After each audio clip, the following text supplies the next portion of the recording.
Ok, para todas las personas que nos están siguiendo en las redes sociales, en Facebook Live, eh, también los invitamos a que se puedan unir a nuestra conferencia a través de Zoom.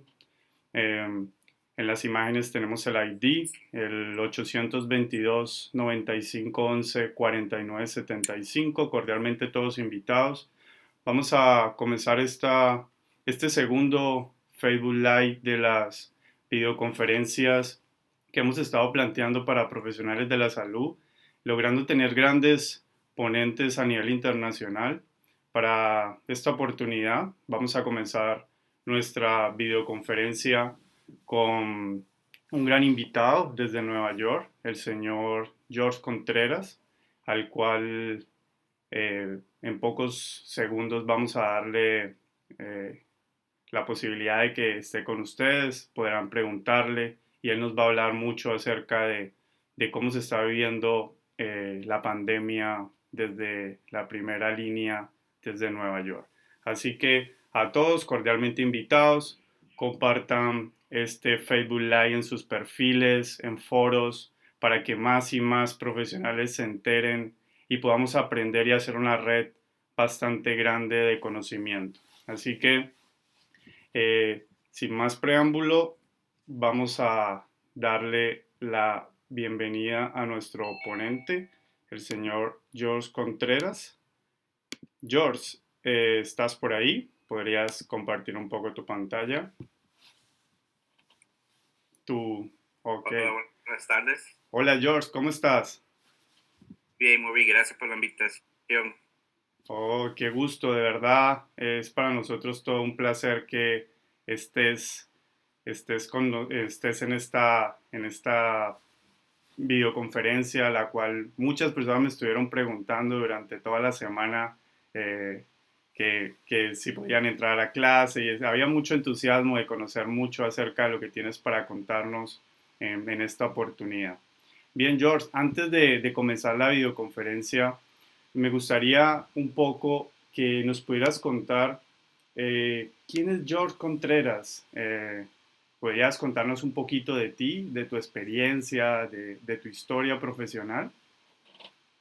Y como no, soy George Contreras, soy profesor en el Instituto de Salud Pública en New York Medical College. También soy subdirector del Centro de Medicina de Desastres en la misma facultad. Y también soy paramédico en la ciudad de Nueva York por casi 30 años.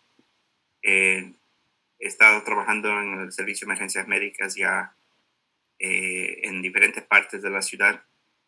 He sido director de servicio de emergencia médica en un hospital en la ciudad y también director de gestión de emergencias en la ciudad de Nueva York. Ya llevo casi 30 años en el campo de salud, en gestión de emergencias, en el campo prehospitalario y también en la docencia. Soy profesor adjunto en Metropolitan College of New York, en una maestría de salud pública, maestría de gestión de emergencias. También facultad docente en la Universidad John Jay College, que es de la ciudad de Nueva York. También he hecho varias obras y trabajos en diferentes países, en Sudamérica, en España, en Dubái.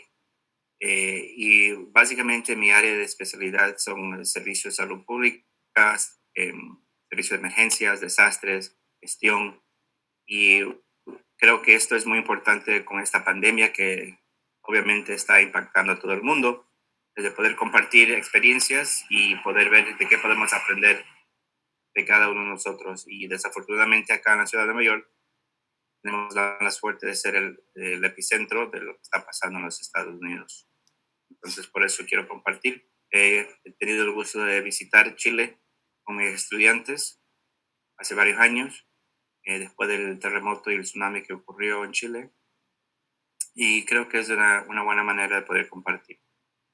Ok, excelente. Gracias por esa gran presentación. Las personas que nos están viendo se darán cuenta que tenemos hoy un ponente de talla internacional y eso nos agrada muchísimo. Especialmente creo que muchos de mis amigos y profesionales de la salud tenemos mucha curiosidad y nos gustaría saber de primera mano toda esta información que traes de primera línea desde uno de los países más afectados en este momento de la pandemia, pero también uno de los sistemas prehospitalarios más importantes en el mundo, como también lo es este epicentro en Nueva York. Entonces, George, sé que la gente va a preguntar mucho y van a haber muchas preguntas y tu tiempo es muy limitado.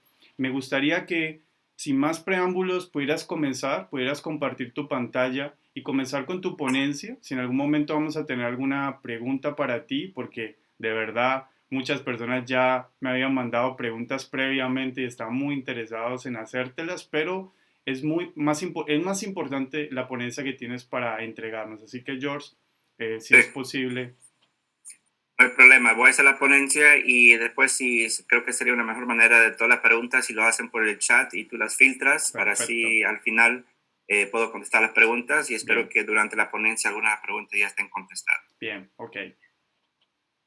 Muchas gracias, George.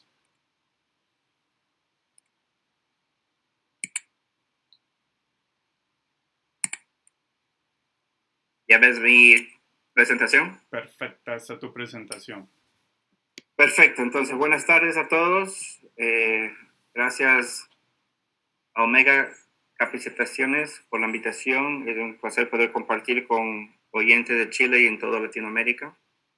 Lo que voy a hablar hoy un poco es sobre la respuesta del COVID desde la primera línea en Nueva York. Voy a empezar con un pequeño resumen de cómo es el sistema de emergencias médicas en la ciudad de Nueva York y después hablar específicamente de la respuesta. Como ya mencioné, son mi perfil de lo que estoy haciendo en estos momentos.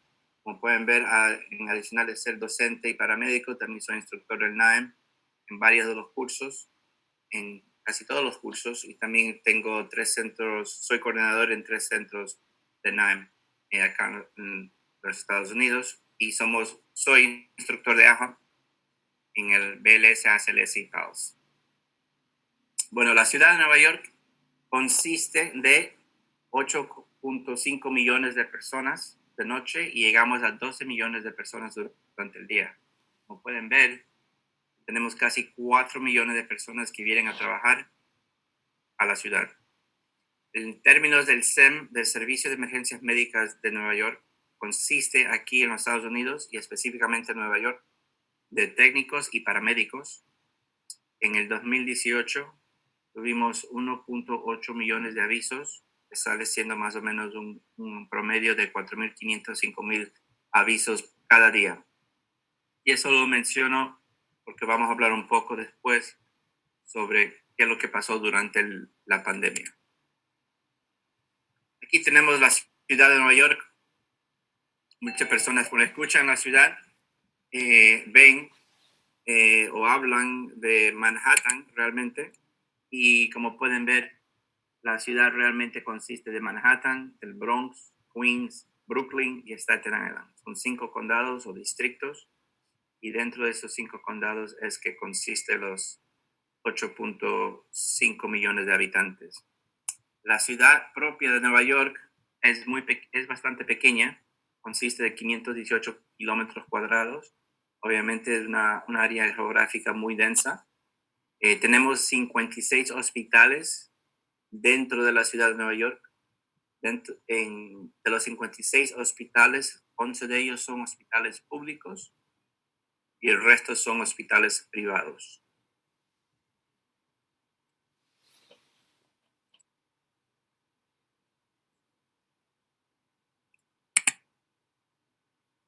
El servicio de emergencias médicas de la ciudad de Nueva York realmente se inició como parte de la Junta de la Salud Pública desde 1970 y después en el 1996, realmente por varios factores, el Departamento de Bomberos de la ciudad de Nueva York tomó responsabilidad del SEM. Y básicamente el cuerpo de bomberos gestiona todo lo que tiene que ver con la parte de emergencias médicas en la ciudad. En la ciudad de Nueva York y en todos los Estados Unidos, el número es el 911 para cualquier tipo de emergencias. Cuando uno marca ese número, se conecta con una operadora que, basado en la información que reciben, envían policía, bombero o ambulancia. Como pueden ver aquí en la imagen, las ambulancias desde 1970 hasta 1996 tuvieron el logotipo, como ven ahí a su mano izquierda, que eran de la Junta de Salud Pública. Y desde 1996, como pueden ver en la otra imagen, es el logotipo del Cuerpo de Bomberos. El logotipo y los colores del Cuerpo de Bomberos es blanco y rojo y medio naranjado que ven ahí. Algo que quiero aclarar es que dentro de las ambulancias del Cuerpo de Bomberos, el personal que está ahí no son bomberos, sino técnicos o paramédicos. El estado de Nueva York es bastante grande, tiene más o menos 20 millones de habitantes. Como pueden ver, en la ciudad de Nueva York, casi la mitad de la población está en la ciudad de Nueva York.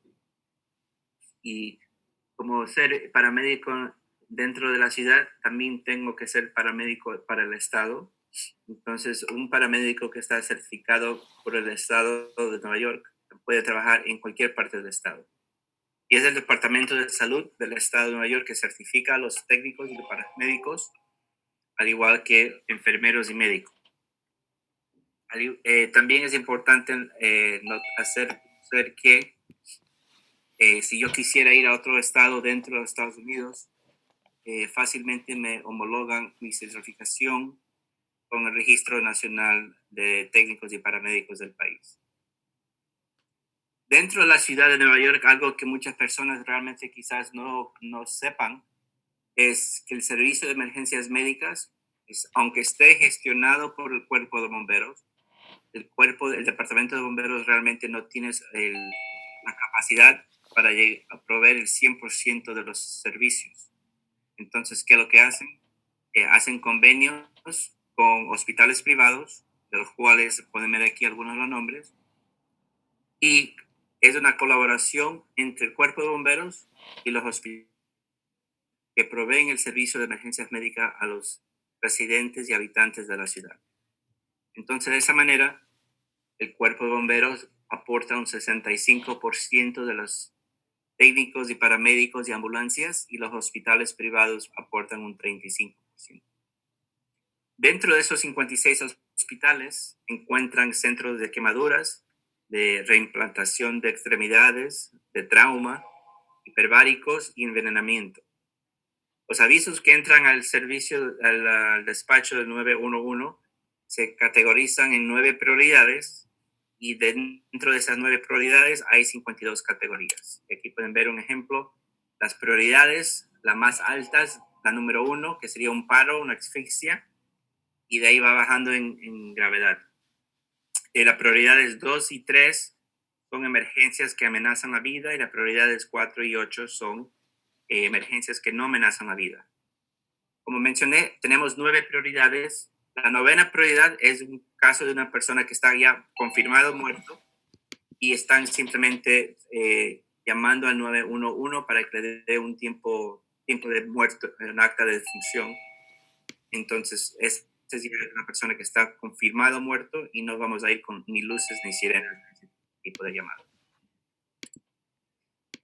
Para que esté un poco más claro, lo que estoy hablando es que el Cuerpo de Bomberos de la ciudad tiene 2 divisiones, y como pueden ver, una división es de bomberos y la otra división es de servicio de emergencias médicas. Y ya como mencioné anteriormente, el personal que está dentro de la ambulancia de Cuerpo de Bomberos no son bomberos, sino técnicos o paramédicos. Y obviamente para estar en los camiones de bomberos tiene que ser bombero.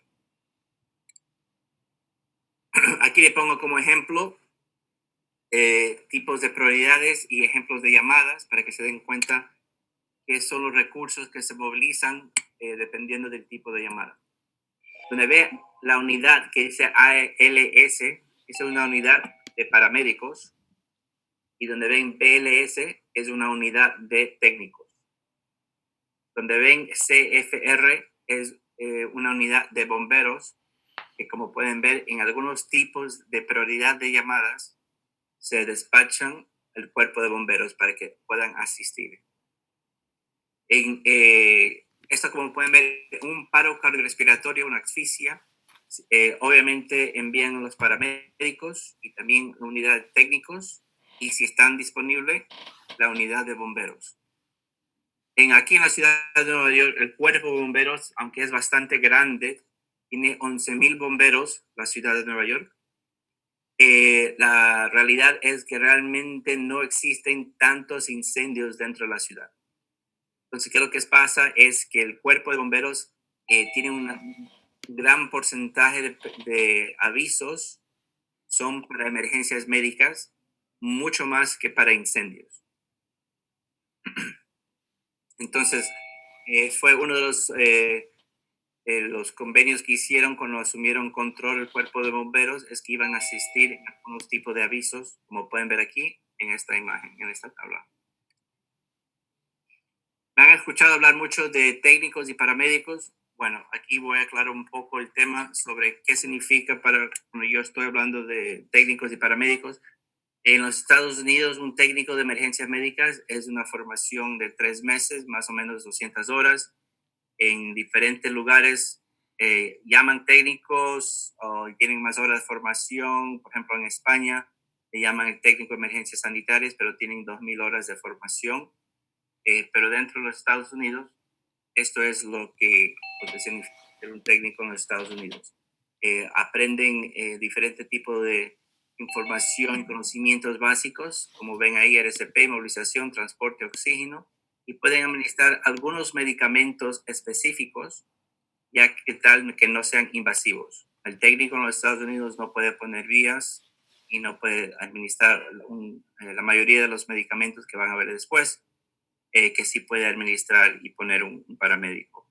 El técnico, la formación del técnico requiere que se haga un examen práctico y un examen escrito al final del curso y tiene que certificarse cada 3 años en la parte práctica y también en la parte didáctica.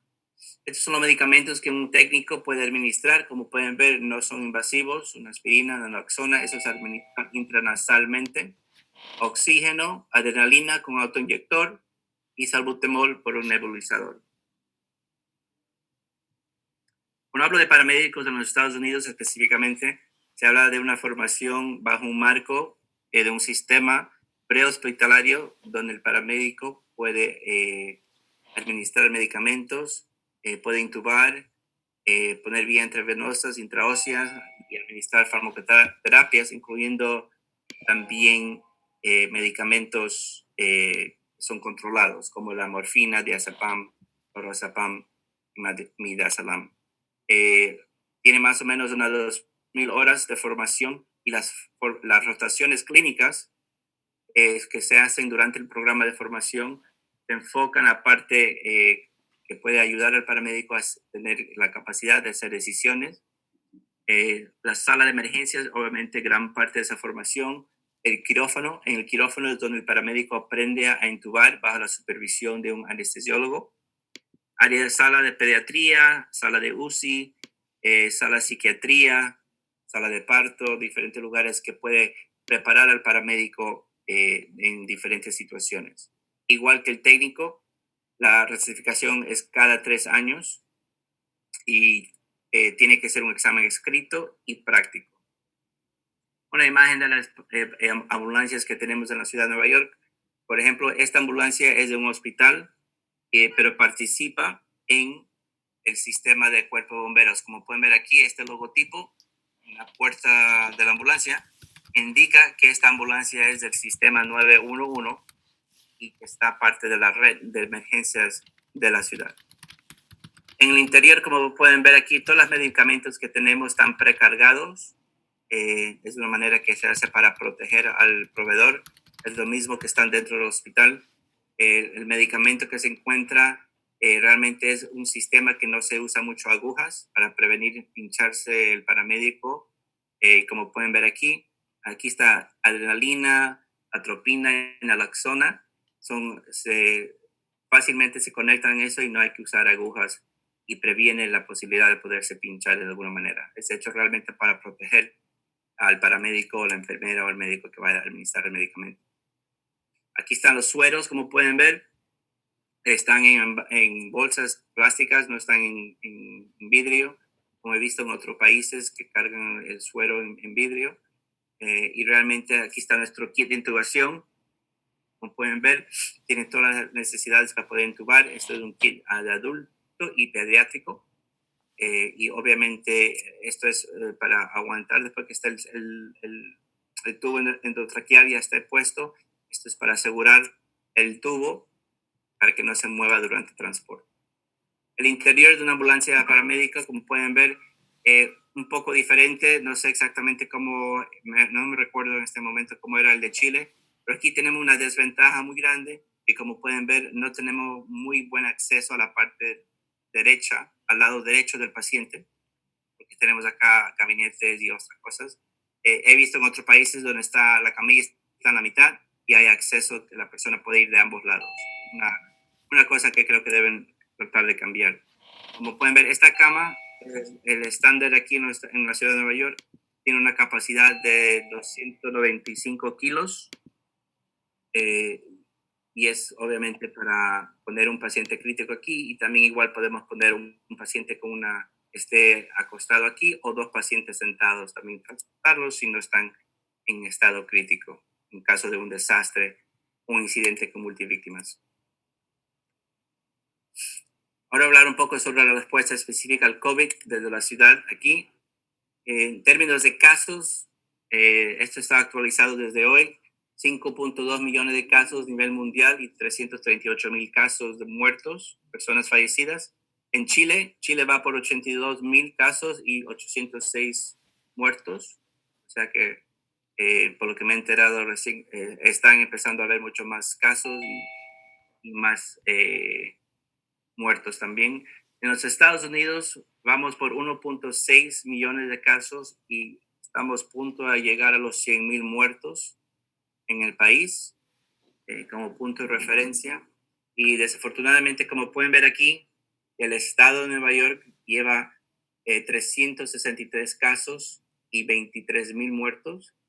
O sea que provee un porcentaje bastante grande de todo el país. Y del estado de Nueva York, como pueden ver, la ciudad tiene más del 50% de los casos y de muertos de todo el estado.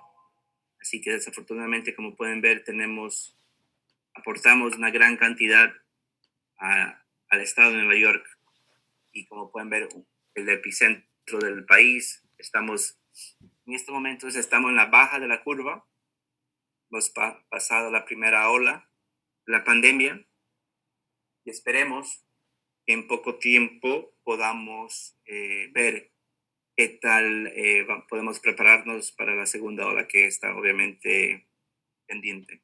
Aquí en el estado de Nueva York se empezó el confinamiento marzo 22. Justamente ya llevamos más de 2 meses en este estado de confinamiento. Y es personal, todos en casa y solamente personal esencial pueden salir e ir al trabajo. O sea, personal de salud, personal de protección en diferentes empresas están designadas como esencial, pueden ir. El resto de las personas se tienen que mantener en casa. En varios sectores como educación, pueden continuar la educación remota con la tecnología. Pero las personas sí pueden salir de sus casas con tal que estén con máscara y que se mantengan por lo menos 2 metros de distancia. Y obviamente al comienzo fue más fácil implementar, ahora que ya llevan 2 meses en casa encerrados, se hace un poco más difícil y esto ha creado un poco de dificultades. El estado de Nueva York recién en diferentes regiones ha empezado a abrir despacio, de una manera despacio. Todo el estado todavía no está abierto totalmente. La ciudad de Nueva York es la última región hasta el día de hoy que no ha podido abrir otra vez y salir del confinamiento porque no ha cumplido con los parámetros y recomendaciones para poder hacerlo de una manera segura. Vamos a hablar después sobre esos parámetros. Sí, como pueden ver, ya llevamos 2 meses y obviamente ha tenido un impacto bastante fuerte en diferentes áreas, un impacto económico, un impacto psicológico, impacto sanitario y un impacto de salud pública. En términos de impacto económico, como pueden ver, casi 39 millones de personas se han quedado sin trabajo en los Estados Unidos y realmente se ha visto en el primer acto que hicieron para tratar de apoyar a las personas que están fuera de trabajo y las empresas que han tenido que cerrar los negocios. El gobierno dio 250 billones de dólares en ayuda y después pasaron otro acto en el cual distribuyeron 484 billones de dólares para tratar de ayudar. Obviamente el impacto económico llega en diferentes sectores porque personas sin trabajo no pueden pagar alquiler. Ya vamos para casi el tercer mes en el cual se hace muy difícil para algunas personas poder pagar el alquiler si no están trabajando. También el tema de no poder tener comida para su familia, medicinas, de otras necesidades. El impacto psicológico, obviamente hay que reconocer que el confinamiento no es necesariamente bueno para todo el mundo. Hay personas que quizás estén predispuestas a tener un impacto más fuerte con el tema de violencia doméstica, adicciones, etcétera, en el cual estar confinados no es necesariamente lo mejor para ellos. Personas con trauma previas también son más vulnerables y tienen que estar confinados, aislados del resto de su familia. Aquí en Nueva York hay muchas personas que viven en apartamentos, no en casas, sino en apartamentos, y se hace un poco difícil también aislarse y estar dentro de un apartamento cuando hay muchas personas dentro de ese apartamento. El personal sanitario, entre médicos, enfermeros, técnicos, paramédicos, son aún más vulnerables en el tema de trauma psicológico. ¿Por qué? Porque han visto y han tenido que atender muchas personas en estado crítico en muy poco tiempo. Han visto muchas personas morir. Por ejemplo, en mis guardias, mis turnos de 12 horas, he visto 8 hasta 10 personas que han fallecido durante esas guardias, esos turnos. Y también el aislamiento de sus familias y la preocupación de poder infectar a sus familiares. Hay muchos, al inicio de esta pandemia, se vio muchos técnicos y paramédicos, médicos y enfermeras que por proteger a sus familias dormían en sus carros o dormían, después se creó la capacidad de poner a personas en hoteles para que no tengan que regresar a sus casas y posiblemente contaminar a sus familiares, que obviamente podían tener otros riesgos como ser mayores de edad o tener, esa es la ciudad de Nueva York, siempre hay una ambulancia por ahí. El impacto sanitario, realmente los hospitales no estaban, el sector salud no estaban preparados para el número de pacientes en tan poco tiempo y por eso se tuvo que crear capacidad adicional para poder estar preparados para no era solamente el número de personas, sino el número de personas en estado crítico, el número de camas de UCI que se necesitaba, el número de ventiladores que se necesitaba. Y al igual el sector prehospitalario tampoco estaba realmente preparado para lo que vino en la primera ola. La ciudad de Nueva York tuvo que pedir ayuda al gobierno federal para pedir más personal y más ambulancias que vengan a asistir al servicio de emergencias durante el pico de la primera ola. En términos de impacto sanitario también es importante reconocer que los pacientes murieron solos, muchos pacientes murieron solos en los cuidados intensivos, porque no se permitían familias visitar a los hospitales y no permitían a familiares ir con ellos en las ambulancias. Otro tema muy importante es que las morgues dentro de los hospitales estaban saturados. Al igual las empresas y negocios que coordinaban los entierros también estaban saturados. Entonces eso creó un problema de logística en el cual los hospitales tuvieron que ver la necesidad de poner camiones refrigerados afuera de sus hospitales para que les sirvan como morgues adicionales.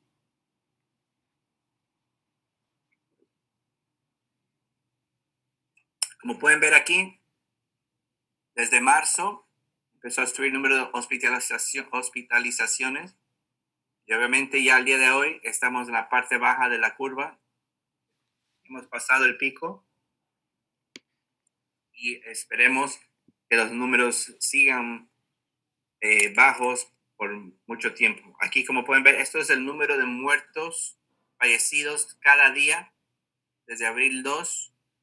Como pueden ver, el máximo que llegamos era casi 800 personas que murieron en 24 horas solamente en el estado de Nueva York. Y como pueden ver, ya estamos de baja y justamente el día de ayer fallecieron 73 personas, que en términos relativos obviamente indica que estamos bajando, estamos en la parte baja de la curva. Si sacamos al estado de Nueva York de los casos del país, realmente hay que hacer énfasis. En el resto de los Estados Unidos, los casos y las muertes siguen subiendo. Como pueden ver aquí en la mano izquierda, esto es Nueva York, ya estamos bajando, y esto es los Estados Unidos, hacia la mano derecha, sigue subiendo. Entonces, como pueden ver, ya el estado de Nueva York y el sector de acá del estado, ya hemos pasado esa primera ola, y ahora hay diferentes brotes en diferentes partes del país que están todavía recién iniciando esa ola de casos y de muertes. En términos de salud pública, hay varios factores que hay que repasar un poco. El tema de pruebas fue un tema bastante fuerte en el cual hubo fallos aquí en los Estados Unidos a poder hacer y administrar pruebas de una manera eficiente al iniciar de esta pandemia.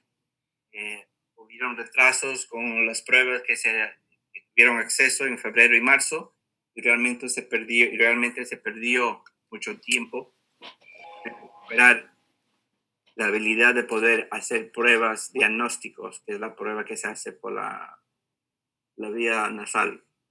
La prueba de anticuerpos es algo que recién se está en las últimas semanas administrando. Hemos visto ya aquí dentro de la ciudad de Nueva York se ha hecho varias investigaciones y hemos visto que ya vamos como por un 19% de la población, de los habitantes de aquí de la ciudad, ya tienen anticuerpos. Obviamente el tema que no nos da mucha seguridad es que no sabemos realmente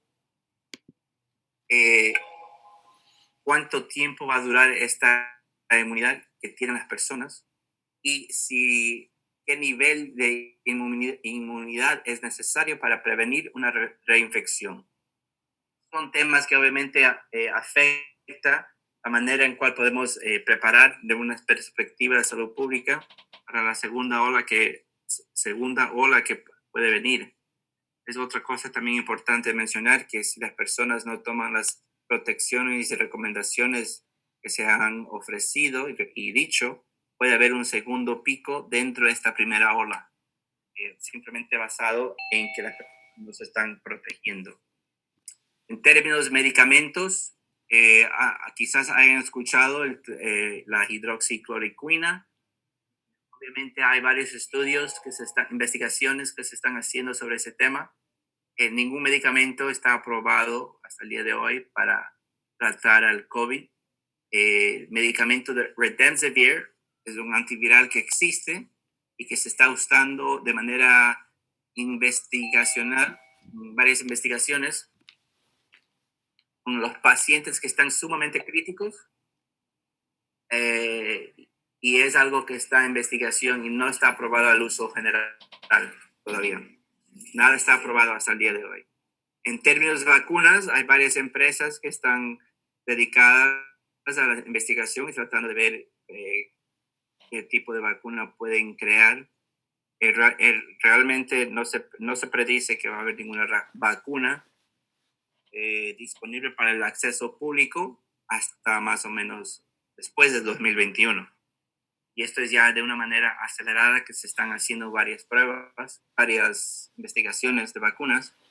Pero aquí cómo funciona en los Estados Unidos es que hay que pasar por 3 fases Cielo, antes de ¿me aprobar ningún prestas tipo un de lápiz? medicamento o vacunas. La fase 1, que es para medir la seguridad, fase 2 para la eficiencia y para fase 3, que es para ver en una investigación en personas, en humanos.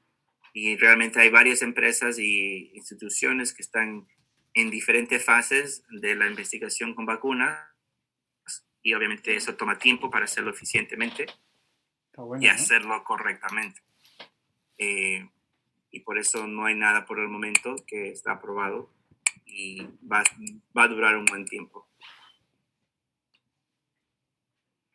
El impacto del personal sanitario, como pueden ver aquí, obviamente es algo bastante, un tema bastante amplio porque eh, el personal que hay aquí sanitario, obviamente están trabajando en esto ya por meses, igual que están médicos, enfermeros, técnicos, paramédicos.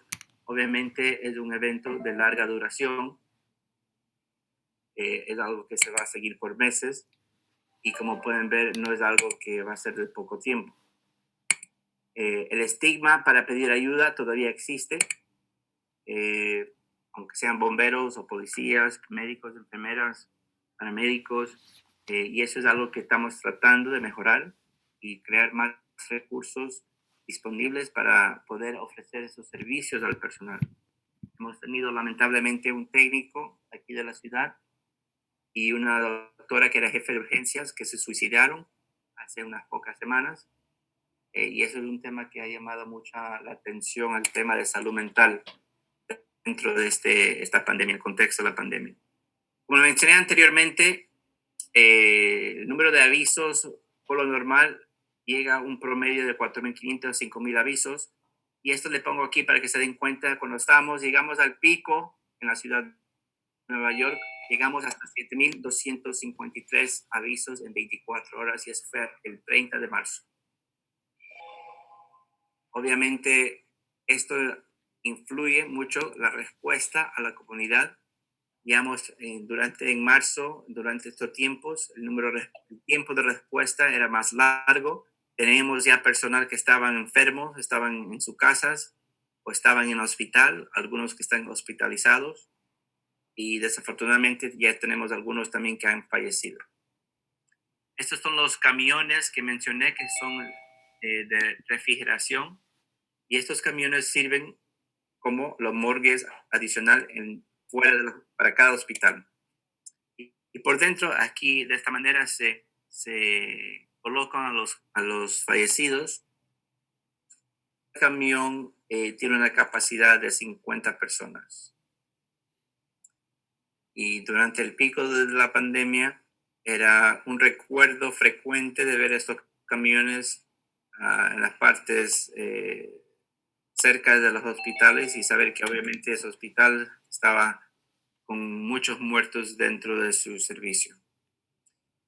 Otra cosa que se veía mucho por todas partes de la ciudad eran estas campañas que se veían y esto se usaba para hacer un pretriaje en los hospitales para ver si las personas tenían síntomas o si salían positivo para ponerlos en otras partes del hospital y no mezclarlo con la población general.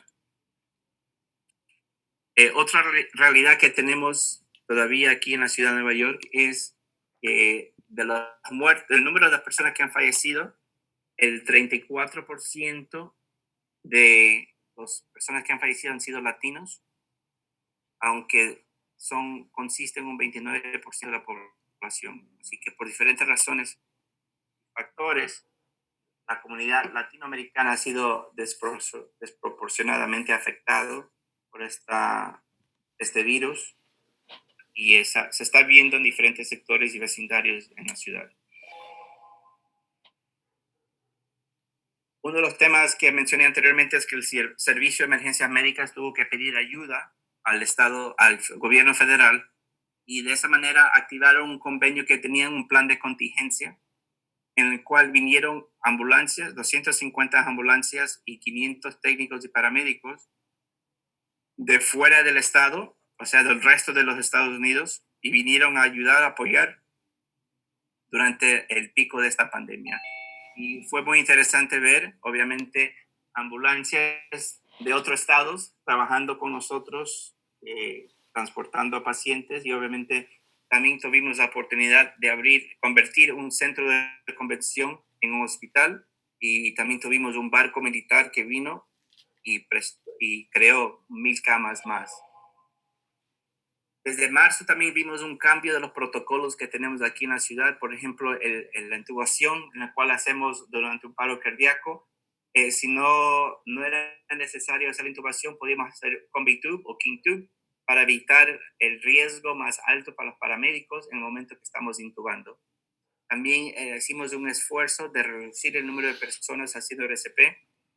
Obviamente, trabajar en equipo es muy importante, pero en este caso, si se aumentaba el número de personas haciendo RCP, se iba a aumentar el número de personas que se podían contagiar con el virus. Y algo también que fue muy específico y puntual para esto de la pandemia es que los protocolos de un paro cardiorrespiratorio fueron muy concretos y el estado de Departamento de Salud tomó la decisión que después de 20 minutos de reanimación, si no había ningún tipo de cambio o mejoría del paciente, simplemente acabábamos y dábamos el tiempo de muerte al paciente. Lo dejábamos en la casa o si el paciente muere en ambulancia, lo llevábamos a la morgue de la ciudad. Obviamente esto fue un cambio bastante brusco y bastante diferente a lo que actuamos normalmente, pero también habla un poco sobre el tema que los hospitales estaban saturados y realmente no tenían la capacidad y no era eficiente llevar a una persona que no estaba enseñando señales de mejoría al hospital, a la sala de emergencias, donde obviamente no iban a poder tener los recursos adecuados para continuar el cuidado de los pacientes.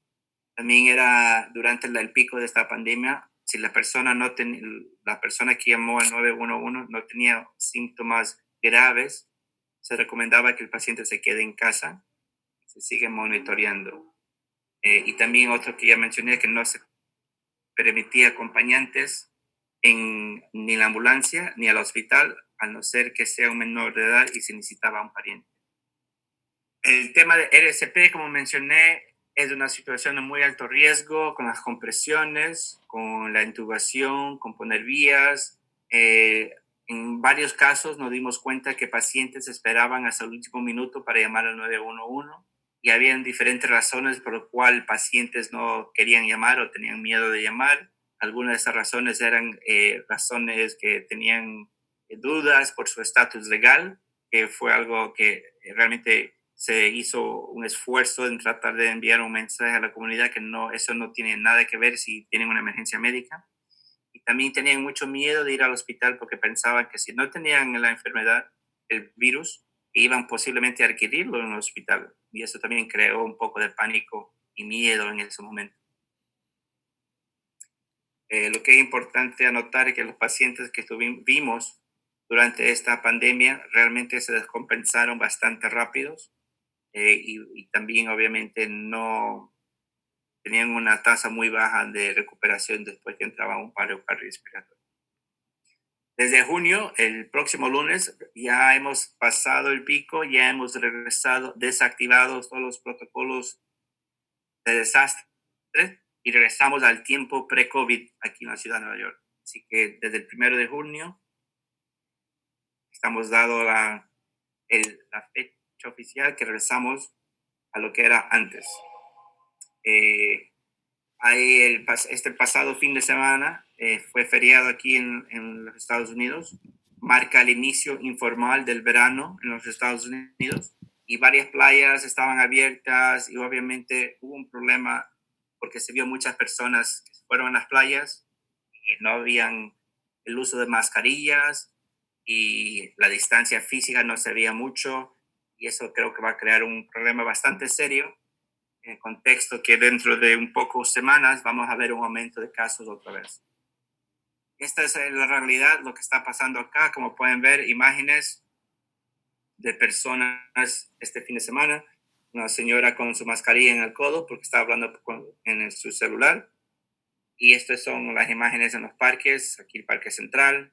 Muchas personas muy cerca, sin máscaras, como pueden ver. Y esto fue un escenario de un velorio de un líder hasídico que falleció y realmente que creó un problema bastante grande donde se reunieron más de 2,000 personas y no estaban con máscara y obviamente estaban muy cerca, no había una distancia física. En la ciudad ya llevamos todavía 2 paramédicos que están intubados, 20 técnicos hospitalizados y más de 60 que están confinados en casa sin síntomas. Y desafortunadamente este es el costo humano que hemos tenido aquí en la ciudad de Nueva York. Varios técnicos y paramédicos que han fallecido eh, por ser infectados por el virus.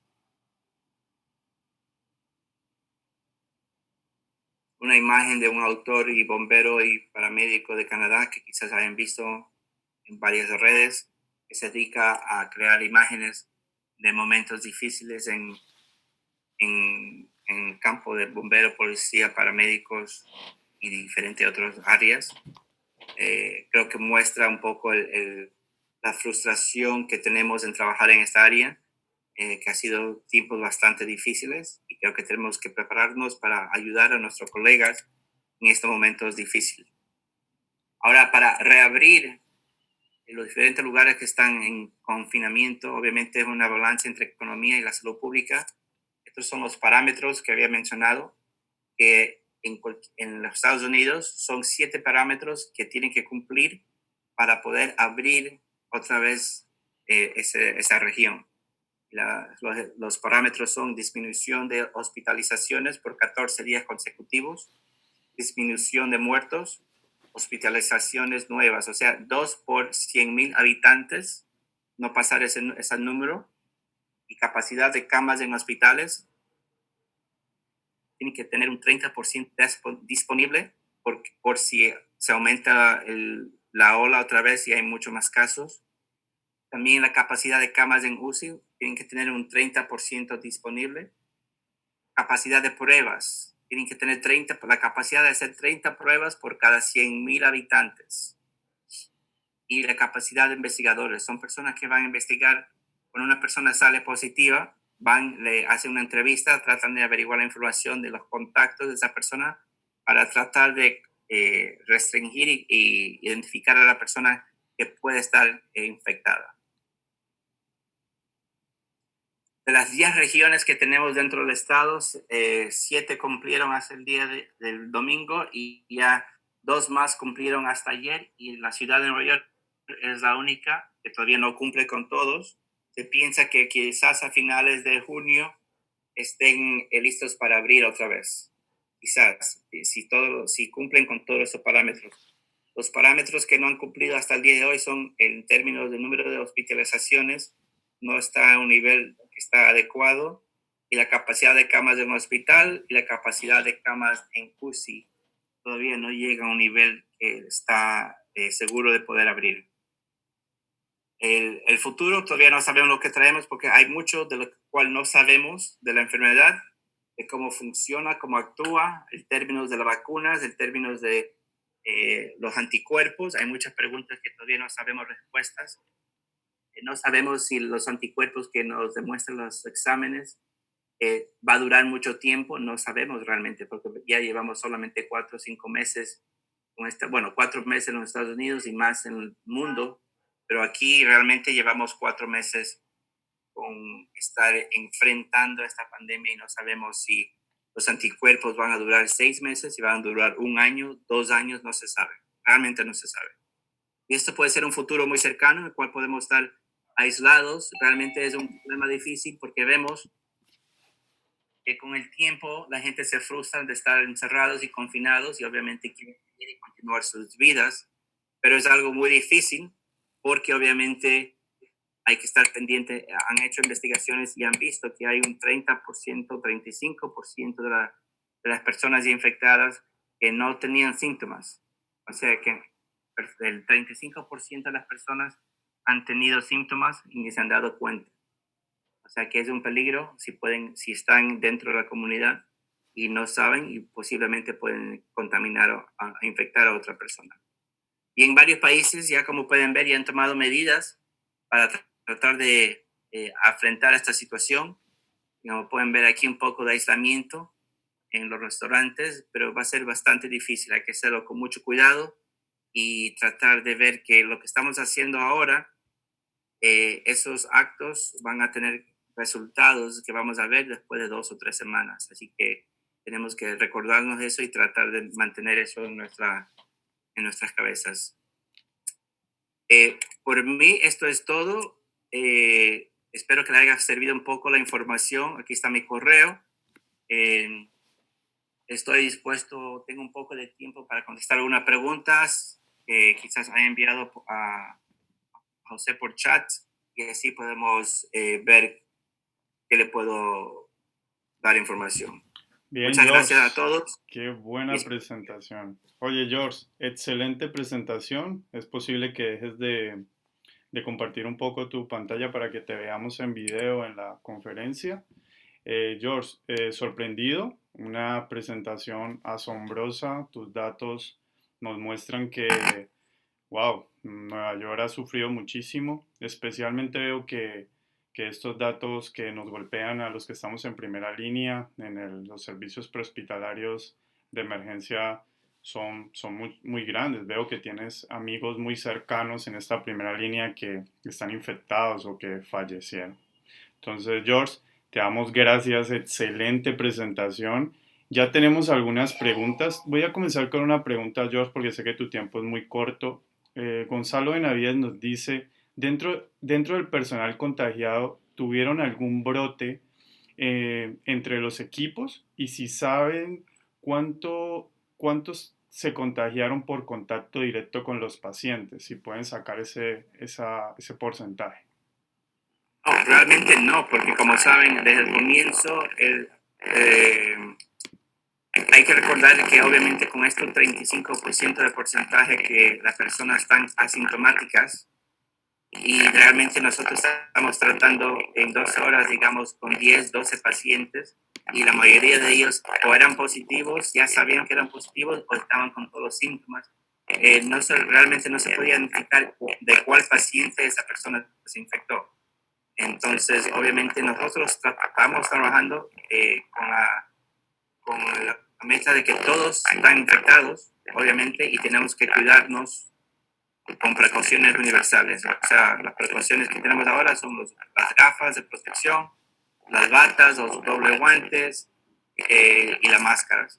Entonces, realmente no se sabe exactamente a las personas que estaban infectados con cuál paciente realmente fue que se infectaron. Y de esa manera, del momento que la persona enseñó síntomas para el personal sanitario, se le aisló y 14 días mínimo de cuarentena hasta que ya no tenía fiebre y después podía regresar a trabajar. Pero hay varios compañeros que han estado intubados, han estado en hospitales por casi más de un mes. Recién salió un compañero que ha estado 50 días en el hospital y desafortunadamente también tenemos a varios colegas aquí en la ciudad y en otros estados cercanos que han fallecido. Wow, George, muchas gracias. Tenemos otra pregunta y ¿tú crees qué consejo les puede dar a los equipos prehospitalarios de emergencia que están en la primera línea para que cambien o modifiquen para tener un mejor futuro en esta intervención contra la pandemia?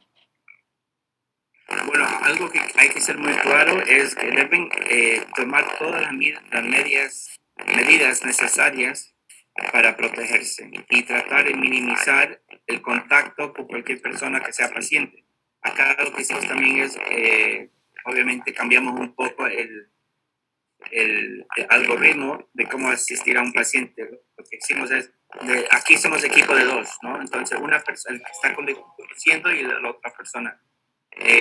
Por ejemplo, lo que hicimos es que una persona iba inicialmente a asesorar al paciente y era la persona que se iba a acercar al paciente y la otra persona se mantenía a su distancia, más de 2 metros, hasta que no era totalmente necesario que se acerque la otra persona.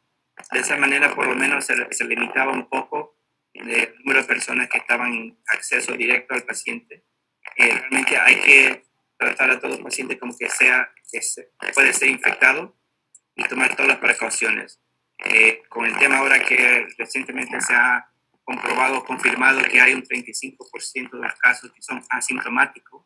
Entonces realmente puede ser cualquier persona que puede estar infectada, ni siquiera lo sepa. Una persona de un accidente de tránsito puede ser alguien que esté positivo y no lo sepa y lo van a entender, y porque no tiene síntomas y están ahí por otra razón, realmente se pueden bajar la guardia y aumentar esa posibilidad de riesgo de infectarse.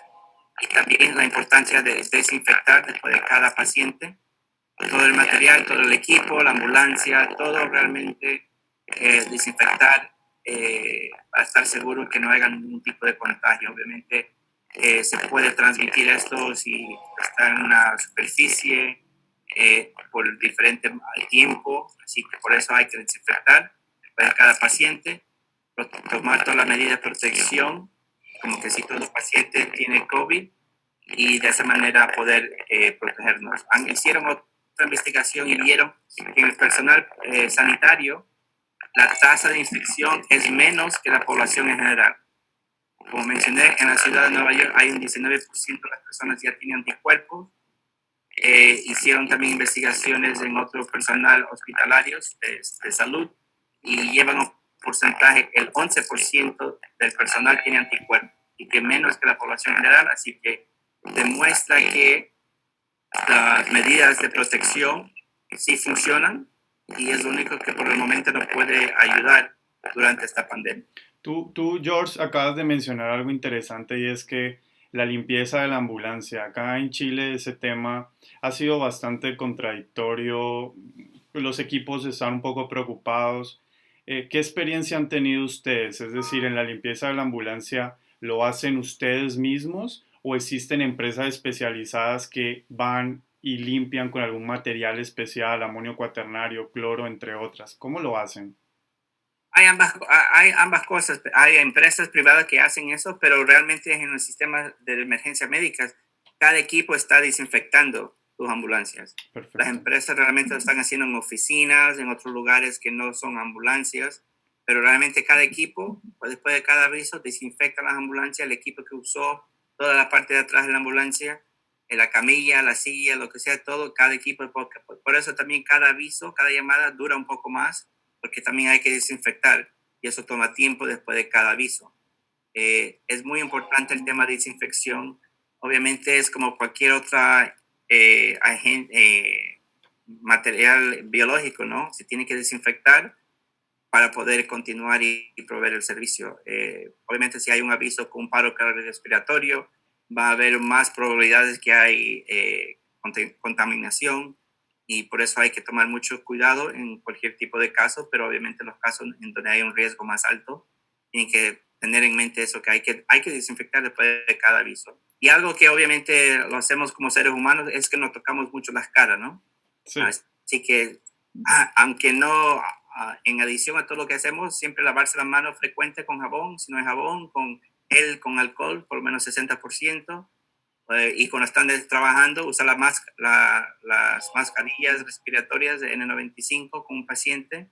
La máscara quirúrgica se pone un paciente, algo que en otro webinar me preguntaron cómo pueden hacer algo con el paciente. Bueno, si el paciente tiene dificultad de respirar, se le pone el oxígeno y encima del oxígeno se le puede poner la máscara quirúrgica. O sea, Sí. cualquier cosa para prevenir la transmisión es lo que se tiene que hacer. Ok, George, aquí por interno alguien pregunta algo que dice que le pareció interesante en una de tus diapositivas y es sobre respecto al manejo de la vía aérea en los pacientes. Ustedes colocaste en las diapositivas que están usando el famoso tubo laringio o el tubo King y combitubo, pero él pregunta explícitamente si tú recomiendas que en el área prehospitalaria o en la fase prehospitalaria solo se maneje el supraglótico o en algún momento manejen la intubación en orotraqueal o endotraqueal. ¿Me estás preguntando durante la pandemia o en general? No, en este momento de pandemia. Durante este momento de pandemia, eso fue uno de los cambios que hicieron el Departamento de Salud, es que permitieron que no se tiene necesariamente que intubar y se puede usar los supraglóticos para reducir la posibilidad de contaminación al paramédico. Ok, pero igual hay pacientes que sí se entuban en el prehospitalario. Durante la pandemia realmente no se intubó ningún paciente. Muy bien, ok, sí, excelente. Justamente esa era la pregunta que tenían los muchachos. Bueno, ya creo que no tenemos más preguntas acá en el chat. Conocemos que tu tiempo es limitado, George. Encantadísimos de haber tenido esta ponencia tan interesante contigo. Tus presentaciones nos muestran números y datos que creo que cualquier equipo de prehospitalario en Latinoamérica, no solo de Chile, que nos están viendo de distintos lugares, puede acoplar a su servicio y mejorar algunas pautas para, para ver cómo estos servicios prehospitalarios comenzamos a protegernos más de lo que ya nos hemos protegido y disminuir la tasa de infección en nuestro personal. Último consejo que le quieras dar y despedirte de todas las personas que estuvieron conectadas. Ahí George en el chat, a los que están en Zoom les dejó el correo electrónico si tienen alguna pregunta después para George. Un último consejo que le quieras dar a todos ya para que te puedas despedir de toda la audiencia que nos siguió tanto en Facebook Live como en Zoom. Sí, bueno, es un placer haber podido compartir con ustedes. Creo que no tenemos que mantener con todo tipo de precauciones afuera porque esto va a durar por mucho tiempo. Tienen que cuidarse de ustedes. Como siempre han dicho, la autoprotección es muy importante y esto creo que indica y resalta más el tema de que hay que protegerse porque realmente no sabemos cómo puede reaccionar nuestro cuerpo si nos infectamos. Muchos de nosotros podemos tener otras condiciones médicas que va a complicar si uno se llega a infectar. Así que deben de cuidarse y prevenir eso y tengan mucho cuidado y cualquier pregunta o duda, ya mi correo lo puse en el chat, me lo pueden hacer por correo y les deseo mucha suerte y mucho ánimo, que creo que en Sudamérica está llegando la ola por Sudamérica en estas semanas y va a venir más fuerte todavía. Así es. George, gracias por sacar este tiempo para todas las personas que nos siguen en Latinoamérica y encantado. Espero que podamos seguir en contacto. Cuídate, cuida a todo tu equipo de primera línea en el 911 en Nueva York y espero nos volver a ver en algún momento ya a compartir otro tipo de experiencias que no sean en videoconferencia. Muy bien, muchas gracias José y Gusto. saludos a todos. Ok, muchas gracias George. Ya George se despide y todas las personas que nos siguen y están viendo, quería contarles que vamos a estar próximamente con otra videoconferencia para que estén pendientes. El día 8 de junio vamos a tener un tremendo ponente con nosotros, a Mauri Hernández, directamente desde la primera línea en Miami, Florida. Una persona con muchísima experiencia en manejo de pacientes pediátricos y vamos a hablar de el síndrome inflamatorio en la población pediátrica, Kawasaki. Así que los espero el 8 de junio a las 3 de la tarde, hora Chile, 15 horas, hora Chile. Así que un gusto para todos y gracias por conectarse a estas jornadas educativas con Omega Capacitaciones.